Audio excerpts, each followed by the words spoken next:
Motorcycle चोरी करणारा विसंबा ताब्यात. पंचवटी पोलीस ठाण्याच्या गुन्हे शोध पथकाची उल्लेखनीय कामगिरी. दिनांक 24/5/2026 रोजी पंचवटी पोलीस स्टेशन हद्दीत रामसेतू पुलाजवळ पंचवटी नाशिक येथून मोटारसायकल चोरी झाली होती. त्या संदर्भात पंचवटी पोलीस ठाणे येथे दाखल करण्यात आला होता.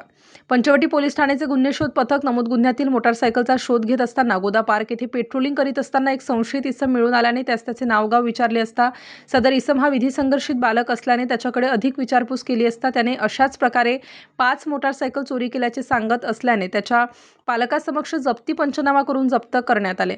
सदर कारवाई दरम्यान एकूण 1,74,000 रुपये किमतीचा मुद्देमाल जप्त करण्यात आला. सदरची उल्लेखनीय कामगिरी पंचवटी पोलीस ठाणेकडील गुन्हे प्रकटीकरण शाखेचे अधिकारी सहाय्यक पोलीस निरीक्षक सतीश शिरसाट व अंमलदार पोलीस हवालदार महेश नांदुर्डीकर, पोलीस हवालदार संतोष पवार, पोलीस हवालदार कैलास शिंदे, पोलीस नायक जयवंत लोणारे, पोलीस शिपाई नितीन पवार, अंकुश काळे, युवराज गायकवाड, पोलीस अंमलदार वैभव परदेशी, सचिन बाहीकर, पोलीस शिपाई अमोल देशमुख, योगेश वायकंडे, आगोणे, महाराष्ट्र पोलीस शिपाई रोहिणी भोईर अशांनी पार पाडली आहे. सदर गुन्ह्याचा पुढील तपास पोलीस हवालदार महेश नांदुर्डीकर हे करीत आहेत.